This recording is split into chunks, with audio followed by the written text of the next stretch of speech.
Back to the NFL. More fallout from the Daquan Wright situation. He's the former Ole Miss player who was waived by the Browns last week and wanted to go back to college to sign with LSU.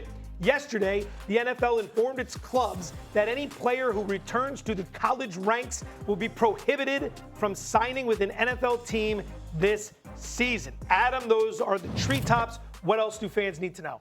Well, it's essentially these rules have been in place, but I think the NFL needed to remind teams and reinforce the idea that a player who leaves the NFL to go back to college, which we've never seen before, isn't allowed to come back to the NFL in the same season, nor is that player going to be allowed to re-enter the draft. You are eligible for one draft in your life. Donte Whitner can't go be the 8th overall pick 1 year, go back to the Ohio State and come back and be another high pick again. It doesn't work like that, and the NFL reminded its teams of that yesterday in that memo after the Daquan Wright situation. Once you're in a draft, you're not in any more drafts. Once you leave the NFL in season to go back to college to play for the LSU Tigers instead of the Cleveland Browns, you cannot come back to the NFL that season. Now, a lot of people saying, okay, well, we'll see how it impacts his stock going forward.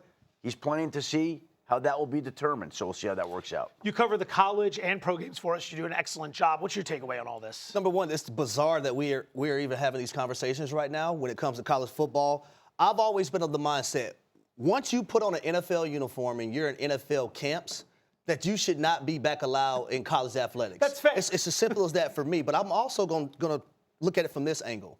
I look at Lane Kiffin at LSU. He's regarded as one of the game's best coaches right now, right? And he's also being compensated that way. You have a $50 million roster. You went to LSU because you have better resources than Ole Miss. You're telling me you need Daquan Wright to get the job done, what you need to get done? Yeah. So now that's a bigger issue in my opinion.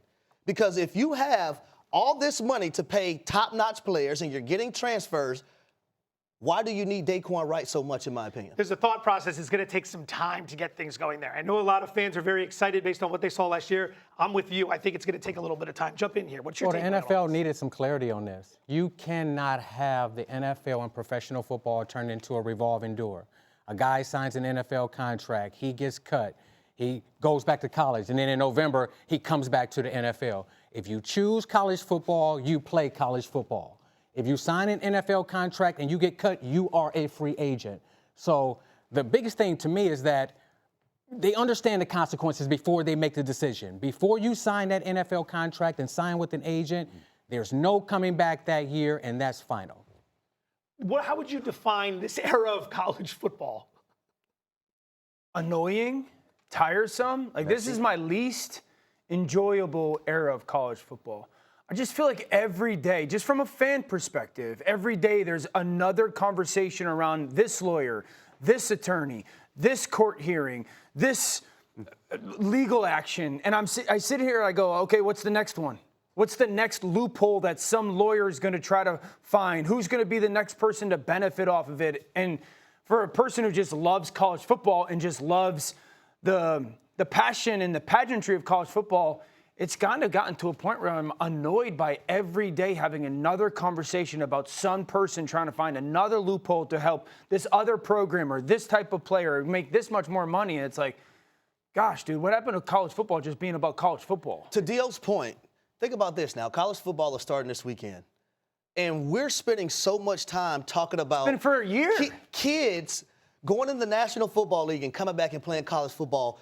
The start of college football season it should be enjoyable. Everyone should be excited. The tailgating, the stadiums. But we're talking about NFL players now coming back to play collegiate sports. But the common denominator is when you have billions of dollars that need to be spread around, the money, the guys are going to make the decisions based on the money. So a lot of these players that are coming back from NFL football, going to college, it's a lot about the NIL money. Of course. And then they don't have confidence in themselves, a lot of them. They don't think that they have a long-term future in the NFL. They feel like, hey, I have to go back to college to get that NIL money off the table and solidify my future. Schefter, final word. The only one who is allowed to do this these days is Harry Douglas. He can go from a pro game to the college game and back and forth all he wants this season. Nobody else is allowed. He's the only guy. I'm not eligible. Big winner in all this.